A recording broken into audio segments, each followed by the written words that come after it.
Yes, and welcome everyone to another edition of Thrive Thursday here at your Redefining Supermom Facebook community. I am Dr. Raquel Muller, your host and mom empowerment coach, and I'm so excited that you're here with us. This is, I believe, my 7th episode doing this.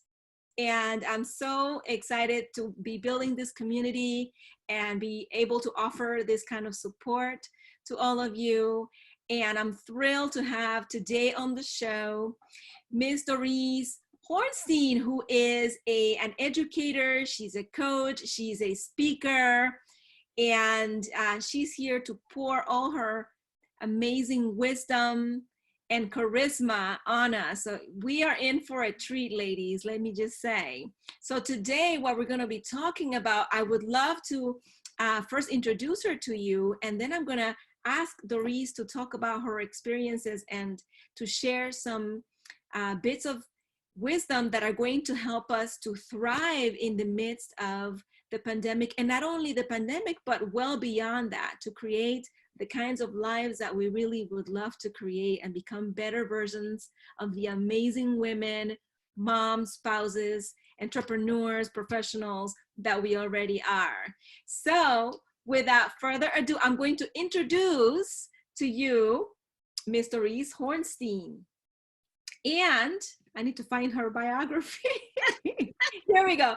So Dorice Hornstein was born and raised in Israel and moved to Portland after completing her service as an officer in the Israel Defense Forces, IDF. She worked in Jewish education for more than 30 years, transferring her love to Jewish traditions and the Hebrew language to more than 1,000 students in private class settings. So today, the world is Dorice's classroom. With her book, Moments of the Heart, 4 relationships everyone should experience to live wholeheartedly, Dorice uses Jewish wisdom, the knowledge of the Hebrew language, and personal stories to spread positive messages and inspire all groups to live a better, more focused, and enjoyable life, a life with purpose. Welcome, Miss Dorice. Thank you so much for being here. Thank you. Thank you for having me. I love your voice. I love your accent. I just feel so good. I was like, I want to hear her again. Oh, awesome. Thank you. I love that. And I'm so thrilled to have you. We've been called, sisters, we're not related at all. But, I know, but look, my hair was black, which was black, right? It's colored now, but if it's normally, and you had, before you got your haircut, when we were at different events, there's like, oh my God, they're 2 sisters. And I have also glasses, just so you know. I have glasses, right? Oh, where are your glasses? Look at that. I mean, we kind of look alike. Yes, and we also have that spunky energy that we bring to everything and everyone. So I just love being around your energy as well. And I'm so glad that you're here sharing this. And I'm hoping that all of this will transmit to our ladies in the group, that we can lift them up and make them feel really great and feel empowered about what is possible for them. You know what? The first tip I have for empowering and making people feel good, because we're going to go right into this tip, and then I'll tell you about myself. Number one, be present in what it is that we're doing right now, right? Whoever's listening to us right now, whatever they're doing, anchor yourself into that moment.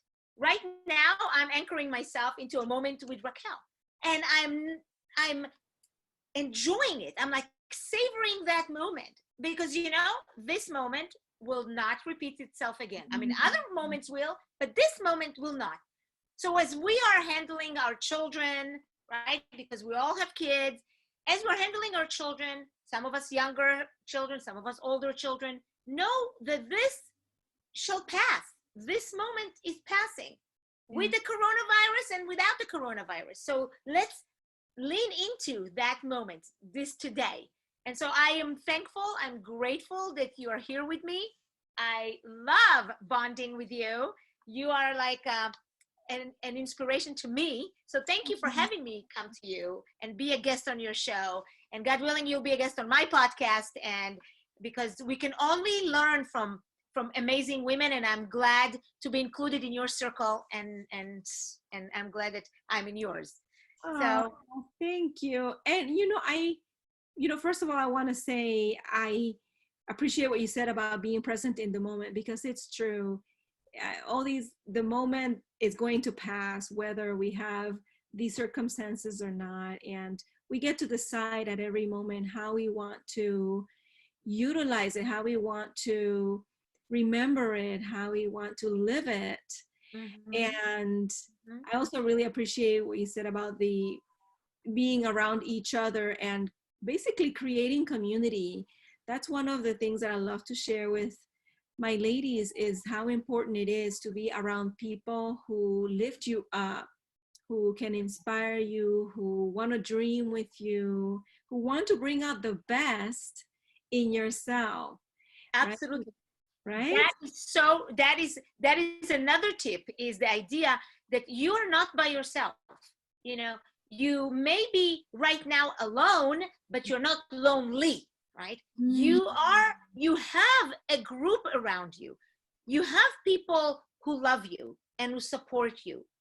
And if you feel for whatever reason that you don't have it, search for it, right? Be proactive in creating for yourself. You say, okay, I'm feeling that I don't have a lot of people around me. I want to create a relationship. Reach out. Be the proactive person. I always had that feeling, even when I was in the army, right? I was an officer in the Israeli army. Sometimes you feel lonely because you have your soldiers, and then you're the officer. You have to give an example. You have to, follow the rules and do all this stuff. And sometimes you feel, oh gosh, I wish I had other officers to talk to. You reach out to those people. Like just this past week, I felt that I'm Jewish, and usually on Friday night, in the past, we would have guests on Friday night, Sabbath meal, and everybody will be around the table, 10 people, 15 people around the table, and we will schmooze. Right? Yeah, and I would cook dinner. I'm a good cook. And one day we'll cook for each other. And so I felt kind of lonely. So you know what I did? I invited people to Zoom dinners. So we have this. I have one tomorrow night. It's not a Friday, I know, but I'm having a Wednesday night Zoom dinner with another friend who has a child who is my child's age. So I said to my friend Heather, I said, let's start with Zoom dinner. And at some point, our boys would want to take the phone and kind of communicate the two of them. Let them have it. Because kids who are, my youngest is 17, they may not feel very inclined to reach out to make phone calls because they feel it's a needy thing. It's like, oh, I don't want to call my friend. I don't want him to think I'm lonely. I don't want him to think I'm sad about myself. That's when the mom role comes in. That's when it says, okay, let me help facilitate that. And I asked him, would you like me to facilitate a Zoom dinner? We put the laptop on the table. They eat in their house. We eat in our house. They eat their food. We eat our food. So nobody has to work hard. And we just chat, like as if they were sitting across from us. That makes us feel not lonely, right? Even though we are by ourselves. So that's another trick that I have used recently more than once.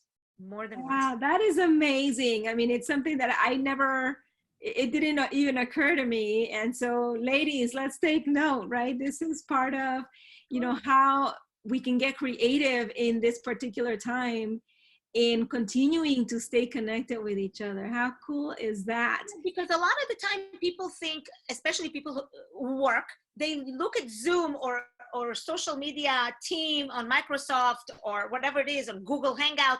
They think of it sometimes as work related. And I say, don't look at it as work related. Because if you do a Zoom dinner, you're literally sitting in the kitchen around your dinette and you're eating and you're schmoozing and people hear plates and whatever, and you just have a conversation. And so to me, that's a second tip that I wanted. Another tip, and I know we're going into deep into that before even talking about who the heck am I? Keep going, keep pouring it out. I think when we are present, I have two things that I suggest, and I call it Anchor Me Now. I actually created this podcast on my podcast a couple of weeks ago, and I called it Anchor Me Now. And why did I use the word anchor? Because I talk about relationships as they relate to a ship, and the ship is ourselves. Okay, this is like my visual when I do my speaking. So imagine yourself as a big ship. Not that I recommend anybody going on a cruise right now. Right. I'm totally aware that we're not going on a cruise, but nonetheless, imagine a big ship. And in this big ship, there is like 4 layers. The first layer is the relationship that we have with ourselves. It's the grounding element. Right? The second layer is the relationship that we have with other people. So with your children, with, if you're a working mom, with your colleagues at work, with your boss, right? With your family, with your spouse, with people in the street, with people in the grocery store. That's the second relationship. The third relationship, what I call, is the relationship with the it. And the it is the spirit, is the power outside of you. It's maybe for some people, they call it the universe. Some other call it the source. Other yet people call it God, right? Whatever it is that it's outside of you. And the fourth relationship, which is in the top of the ship, is how you relate and how events in your life define who you become. Okay, so these are the 4 relationships. So when I talk about anchoring, I say to my crowd, I said, think of this moment, think of either this minute, this day, this week, this month. It is now the present. The second part, anchor your vision forward. What do you want to see? Where do you want to be? So for moms that are right now feeling anxiety about being with the kids, being the teacher and the mom and the cook and the cleaner and all these things. And by the way, everybody who's listening to this and is a young mom, if I had a hat on, I would take it off in honor of you, because this is like right now the most challenging and maybe most satisfying parts of you being a parent, because it's an incredible moment in history. It has not happened in decades, and maybe it will not happen in many decades to come. That moment where you are serving all these needs for your child. And while it could be very tiring, it could be also the most fulfilling. So I invite you to look at something and anchor your vision somewhere in the future. Where do you want to be? Right now, this is where you are. Where do you want to be? Right? And envision that. Envision that positive place that you want to be in the future. And then the third anchor is, remember an event in the past. Something that happened in the past that gave you pleasure, that gave you serenity, that gave you joy, that gave you laughter. And then tie them all together. You're here now. This is what you want to be. This is where you've come. If you do that and you do it consistently, over time, your feeling is going to get better. Because what is our feelings? Is what our thoughts make us think. That's what our feelings are. So instead of thinking negatively, the more positive feelings we have and images in our mind we have, the more inspired and optimistic and positive we can be. And when we do that, who is the beneficiaries? Right? The beneficiaries, well, number 1 is ourselves. Yes. Number 2 is the people around us. Right. Who wants to be really around people who are negative? I mean, if you ask that question, most people will say nobody.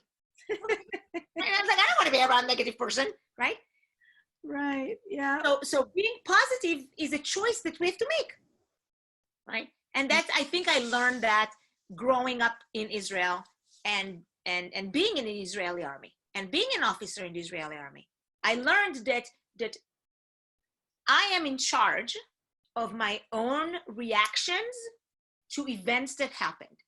I'm in charge it may not be, the event may be outside of my control, but my reaction is not outside of my control. My reaction. I think That is such a crucial point because, you know, in a situation like this where there's so much going on that we cannot control, really, ultimately, the only thing that we 100% can control is our own thoughts. And as you pointed out, it's our thoughts that lead to the ways that we feel and the actions that we take. So that's really where the power is. We cannot control what goes on outside or what other people do or don't do. However, that is the one thing, right? And kind of making sure that we're around positive people, which also feeds that energy of positivity and thinking positive thoughts and feeling encouraged. Absolutely. I love that. Absolutely. Yes. And you know what? And that, first of all, that's why we love each other, because we are like positive land 101. Yes, absolutely. And you know, because I come from the world of education, as you read my bio, you know, I've been an education director and I'm bilingual like you. And I look at the Hebrew language as a way of learning something new about relationships. And I'll give you, just because we were talking about, you know, what is the reality that we want to create. The word reality in Hebrew and the word to find in Hebrew both share the same major consonants. So when in Hebrew, when a word shares the same main consonant, that means that there is an underlying connection between the two words.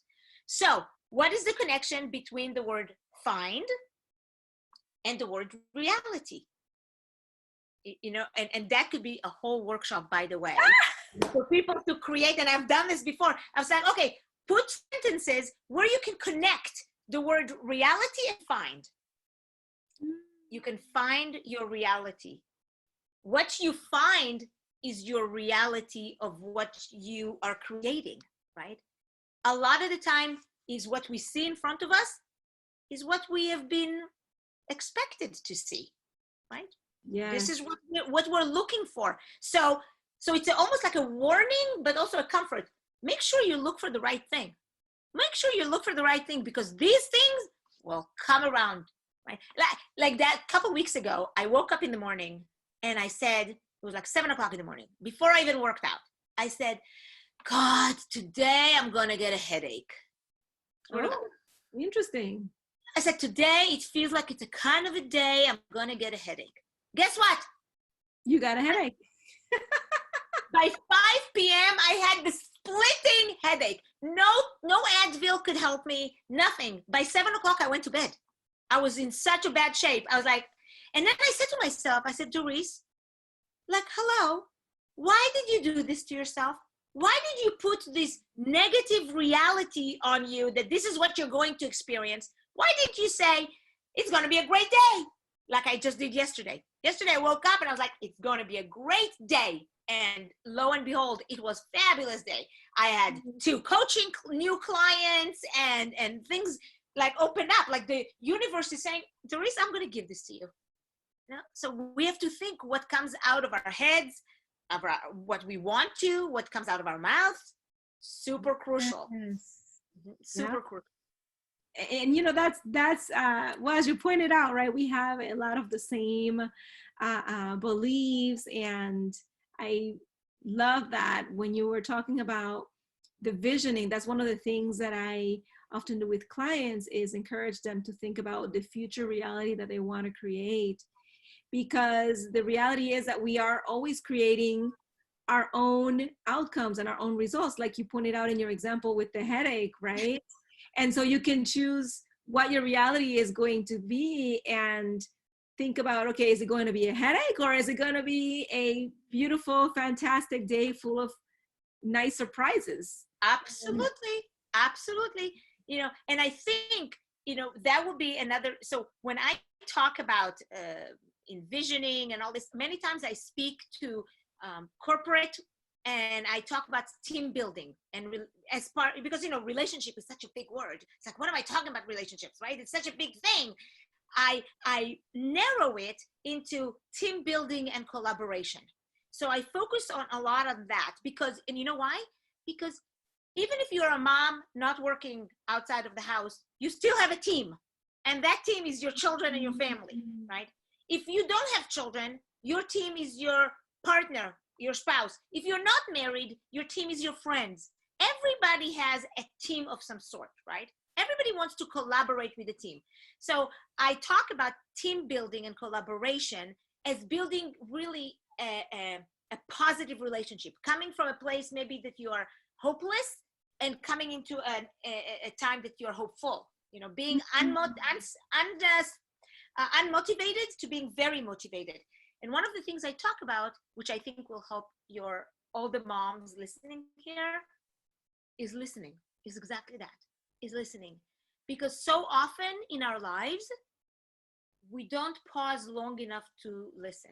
As young moms, or as moms in general, and I've done this the same thing, I want to make sure that the children hear me, right? I said, you better hear me because I need to listen, right? Right? Listen, be quiet and listen. Now, how often do we, and I'm talking also about myself, right? I'm not excluding myself from this gang of moms. I'm like, sometimes it's really good and smart to not say anything, is to just listen.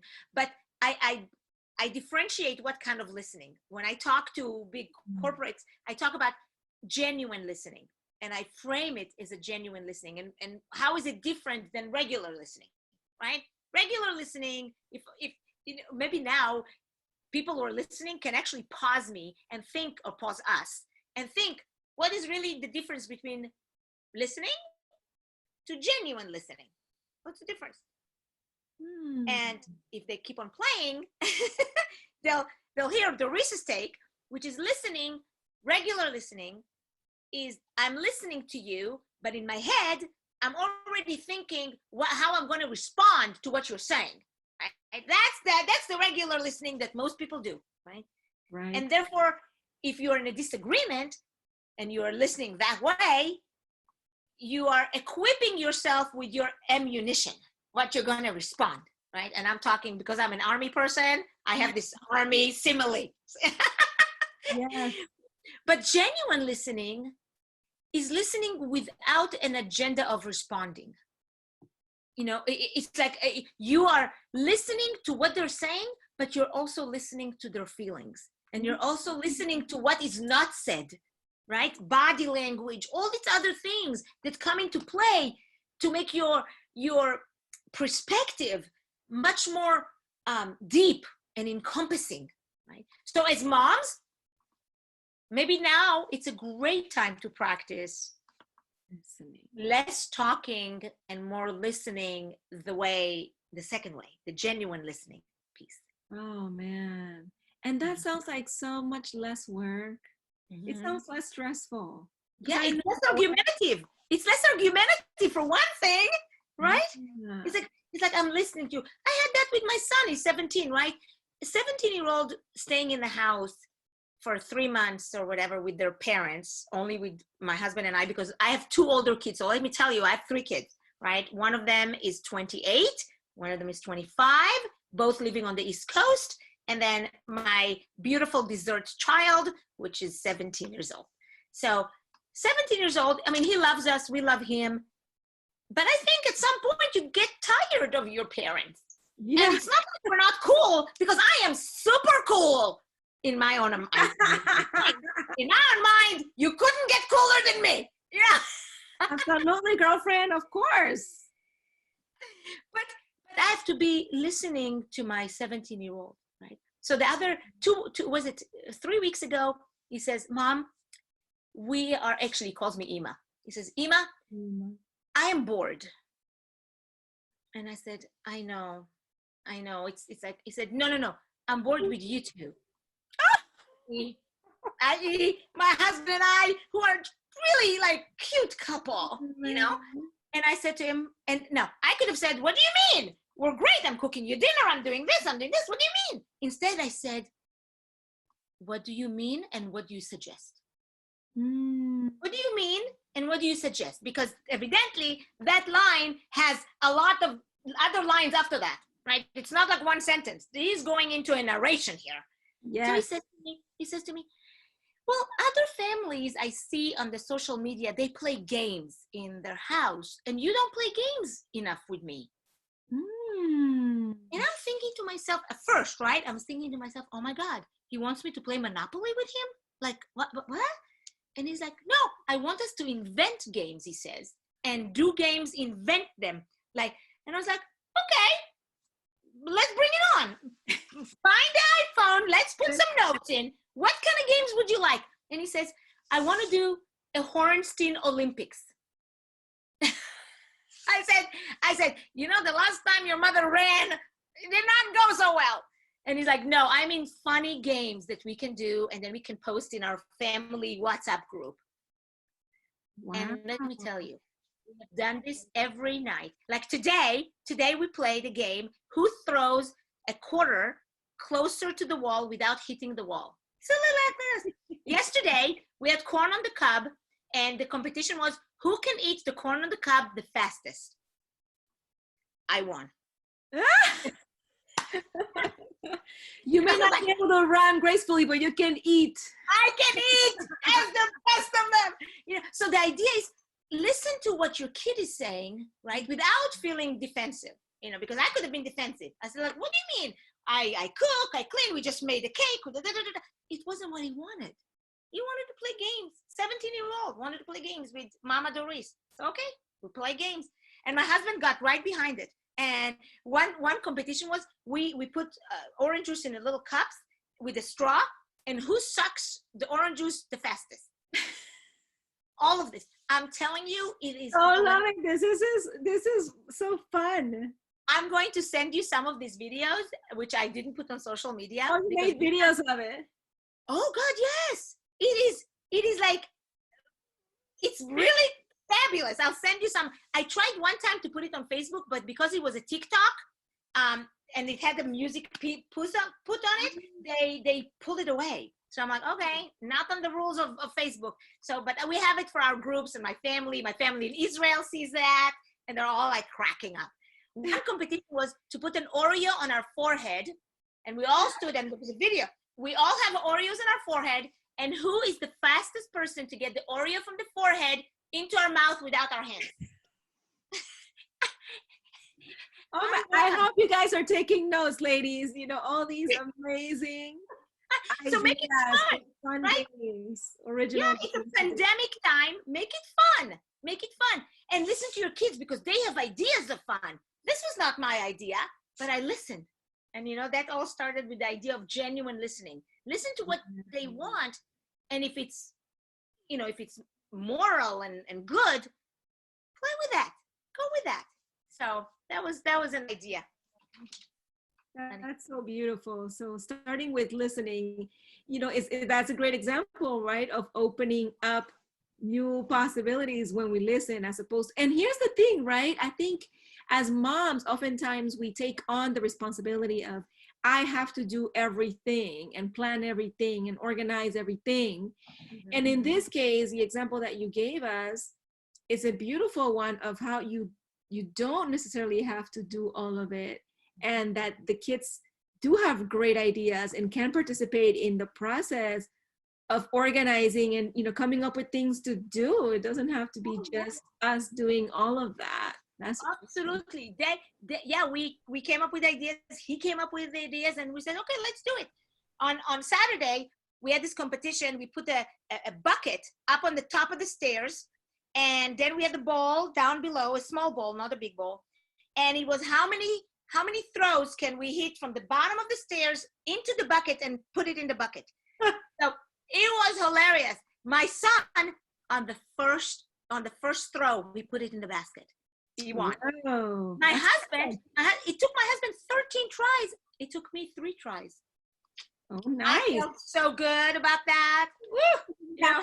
Second place on the Olympics that day. Yeah, second place on the Olympics. My son, he put a big sign and he plastered it, and it said Olympics, and he actually had the symbol with the rings. And, oh, wow. and he keeps post-it notes on all the winners.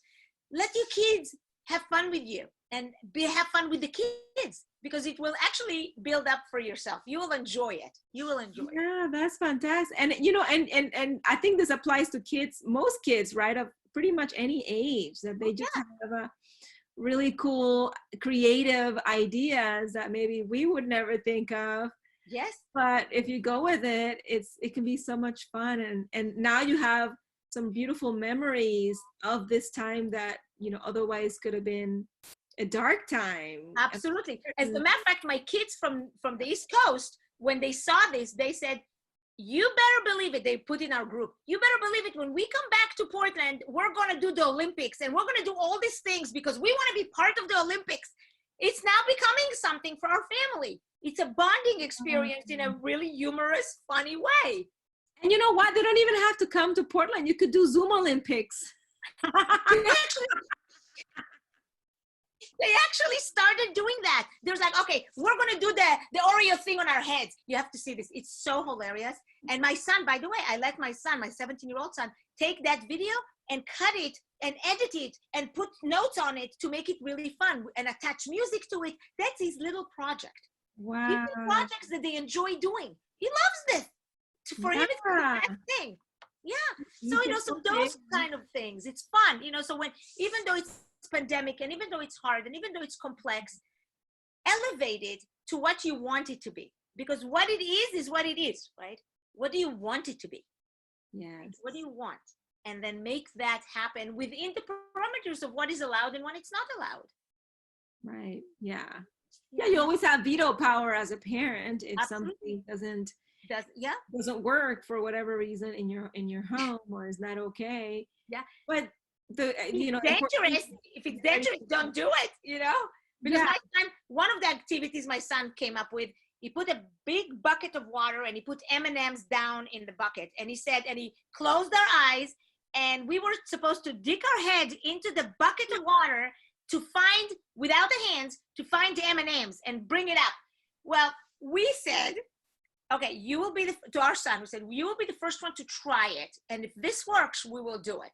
Well, he couldn't do it. He couldn't do it. And he was actually suffocating with all the water. And I said, okay. I said, that is not gonna be a cool Olympics here. We gotta put it out. You know, so we alternated, we modified it. What we did instead, we were outside in the yard, we turned ourselves around, each one at a time, and the bucket was on the bench, and we had to find it blindfolded, where is the bucket? And then find the M&M within the bucket. That was good. Nobody was endangering themselves, everything was safe, but it was fun. So nice. Oh my goodness. I love, you know, that you're having so much fun and that, you know, this whole experience really can be fun. And it all starts with genuine listening. Exactly. Listen. Yeah. And be ready to change and be ready to grow, right? Because sometimes it requires us to change. Sometimes it requires us to make a little switch, a little adaptation in our own mind, right? Yeah. And change is okay. Part of life is the ability to change, is the accepting the idea that life is never a status quo. Life is never the same. Even the skin, even the cells on our skin renews every single year, right? And it's funny because the word to change and the word a year share the same Hebrew roots. Huh. Same thing, same concept. Every year we change, right? If this was an exercise and this was a workshop, we would pause now and we say, how many sentences can you come up with the idea year and change, right?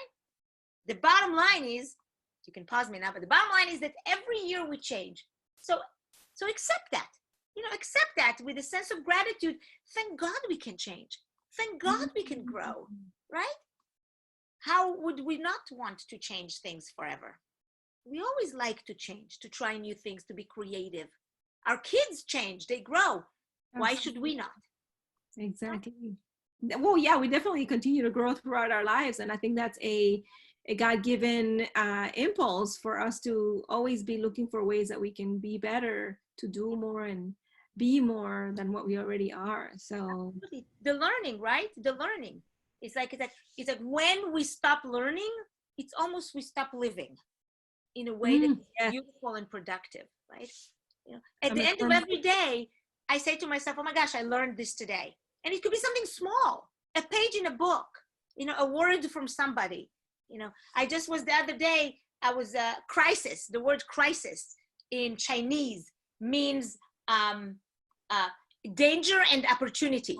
Opportunity. Right? And I was like, oh, I did not know that. It's just like, whoa, I learned something. Crisis, danger plus opportunity. Could be a crisis. Right. Absolutely. Lovely. So, things like that. Learn something new every day. Listen to a podcast. Join a group of some sort. Be present with the people that you could learn from. Right? Yes, absolutely. And speaking of learning, I know that you have a very special gift for our audience today. Yes. So, okay, so I created, it's called, can you see it? The relationship. Yes. It's a 7-day intention setting, and it comes with an audio of my own voice narrating why I chose this and taking you from each slice of the wheel throughout the week. And on purpose, there is 7 days a week. And so anybody who is going to email me, doricehorenstein@gmail.com, or go to my website, doricehorenstein.com, DORICEHORENSTEIN. I'm sure Raquel will put it in the. Yeah, I'll be sure to post the links on the notes. So you can email me or just sign up directly on my website, and you will get this automatically, and with my video and with my audio, and of course, and if you ever want to pick up my book, Moments of the Heart. What's the book about? Tell us. Oh my gosh. So my book, in 2 sentences, or maybe 3. Yes. My sister in 2014 was diagnosed with stage 3 breast cancer. She's 10 years younger than me. She was at that time 38 years old. She lives in Israel, 10,000 miles away. What should I do? Long story short, and I narrate it in my book, I began by posting messages on Facebook, by doing videos and putting it on Facebook. I did it for a whole year. And when the year was done, I thought to myself, what am I going to do now? I'm going to go another year. And then I decided to just write everything that I said. And that took me another couple of years. And then when I left my job, which I was an education director at that time, and then I left in this July of 2018, and I had no book. I had a manuscript, in my hands, and a packet. I had nothing. And a friend of mine reached out. I reached out to a friend of mine who I know who was an author, a published author with a publishing company. And I reached out to that publishing company, and they called me back. And within 6 weeks, I got, from the time that I left my job to the time that my daughter got married, which was 6 weeks later, I got the phone call that this particular company, Morgan James, wanted to publish my book. And I cannot tell you, and I narrate in my book. And by the way, I'm doing a book talk with wine on June, I think it's June 9th. And I'll send you the information, and people can sign up. It's free. And if you want to have the wine, you sign up for the one with the wine. And I'm the one purchasing all the wine, and you sign up, and then you come and you pick up the bottle of wine from my front yard. I'll put it to you. You mean you're providing the wine? People need to purchase the wine, which is very little. Okay. Or they can do it with no purchasing, but they come and pick up the wine from me because I will purchase it in a big stock. Okay. And people from their homes, they are going to have an Oregon wine with an Oregon author. And my friend who is the owner of the cellar of the wine, she's going to also speak about her wine and what makes her wine special. So I can send you the link to the event, and please, anybody who wants to come, you can get this. You can get this on audio. Now, just 2 weeks ago, it came out on audio. It won gold award at the Nonfiction Author Association. Just this past month in April. So it's really a lovely book. It will elevate you. It will elevate you. It will give you food for thoughts. There's a little, every chamber, because there is a chamber, not chapters, because it's Moments of the Heart, and the heart has 4 chambers. Chambers, yeah. I have chambers, not chapters. So it's a very cute, and it's smaller entries, and with a way for you to reflect on your own life. So I put a question, I put some piece of knowledge and some stories, and then I let you reflect on your own life. And so it's really a discovery. It's a roadmap to living life with body, mind, soul, all kind of like in alignment. And so you can have it on audio, you can have it on as a regular book, and also online. You can read it online. So there's all these ways of getting hold of this book. So I personally am a big fan of audiobooks because I'm kind of a slower reader, and I have found that listening to books is really easy. I can go on a walk and listen to a book at the same time. So I love the fact that it's available. It's available on audio, and it's my voice reading it. I hired an amazing guy whom I met in Nashville when I was speaking last in Nashville. I met him, and he has been like amazing. And so I have worked with him and using my own system, and he edited and put it together, and now it's available for everybody. So I would love for you to buy it and tell me what you think. Awesome. And yeah, so I'll be happy to post also about is it the June the 27th? I think it's June 9th. Oh, June 9th. Okay. June 9th is my Oregon Wine, Oregon Author event. It's called Sip and Celebrate. Oh, I love that. Sip and Celebrate. Well, congratulations, Miss Dorice. Thank you, sweetie. Thank you so much for having me. Yes, I'm so pleased that we had this conversation. It was super, super fun and inspiring. And this is what you get, ladies. I mean, whenever you see Dorice, she just shows up in this really warm, enthusiastic, genuine way. This is how she always is all the time. And she's just a jewel. I so appreciate you, Dorice. And thank you. Same. I'm sending you kisses because I love you, and I think you are amazing and wonderful. From the moment I met you in one of these networking and things, I just think that the world of you. You are such a beautiful spirit, and you're genuine, and you're positive, and that's why we love each other. Yes. That's why. Thank you. Yeah. And you're influential. That's another thing. You are influential. You're respected. You are respected in your field, and that's a lot, right? That's a lot when somebody says, oh, very, like Stephanie would tell me, oh my gosh, Raquel is amazing. Brenda will, oh, she's amazing. Of course she's amazing. These are a couple of the ladies that we know via like networking circles, yes, and so on, that really thought that we would make a great pairing, and here we are. So, again, thank you so much for gifting us with your presence, your wisdom, and those wonderful ideas. So ladies, take this to heart, and do be sure to click on the link to connect with Dorice and get her relationship wheel and catch the book. And the book is called, again, remind us, Moments of the Heart. Moments of the Heart. There you go.